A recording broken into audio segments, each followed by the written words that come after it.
Good evening. County jail populations are on the rise, and so are coronavirus cases. State prisons stopped taking inmates from county jails for months because of outbreaks. Investigative reporter Ben Hall tells us many counties are now struggling to test inmates and keep them safe. This stuff is nothing to play with. This stuff is real. Keena Smith is worried about her son. She's hiding his face to protect his identity. He's one of 386 inmates inside the Wilson County Jail. I worry about my son every day. I just want him to get out and come home. I don't want nothing to happen to him because that's my baby. She says her 33-year-old son has underlying health conditions. He's been in jail since June on a probation violation, and he has not been tested. He had told me, Mom, he said, people is getting sick around here and they still won't test them. We're trying to protect the inmates. We're trying to protect their staff. And that's what we're going to do. Wilson County Sheriff Robert Bryan says the jail has seen 41 positive coronavirus cases among inmates. He now says 38 have recovered. 12 staff have tested positive and 8 have recovered.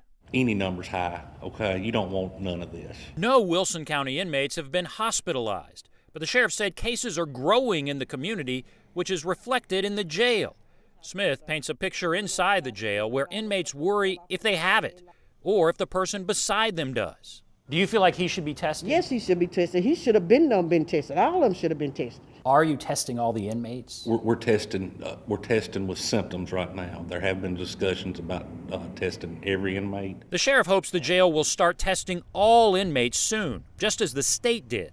All new inmates are quarantined for 14 days and given masks. I change my mask out every day. And they should change theirs out every day, but they don't. He's been wearing the same one. Are they getting a new mask every day? They're not.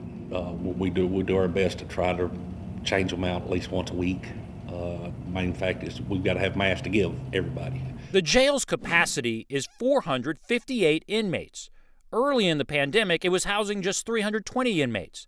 The population has now moved up to 386. The courts have not released inmates since April, and arrests are getting back to more normal levels. Would you like to see a new wave of releases? Well, I think there needs to be some discussion about that here, with being that we've had some cases in jail. The trend is concerning. Jonathan Cooper with the Tennessee Association of Criminal Defense Lawyers says COVID cases are now increasing in county jails across the state. As jails start to get more populated, then jails lose that space to allocate for quarantining. He's calling on county judges to release non-violent inmates again. But he also blamed the state prison system for the increase of county jail inmates. Part of the reason the population in the local jails has increased is because the Department of Corrections has stopped receiving those persons. Inmates that normally would have been transferred to state prisons remained in county jails since March 17th. Because of coronavirus outbreaks. Finally, after 4.5 months, the Tennessee Department of Corrections began taking county inmates again this month. They was able to get 10 inmates out of here last week, and I would hope they'd come get 10 more. Regardless of what he did, he's paying for that, but he shouldn't have to be around people that don't test positive for COVID. There's other ways. Keena Smith's son became a trustee, meaning he's a model inmate.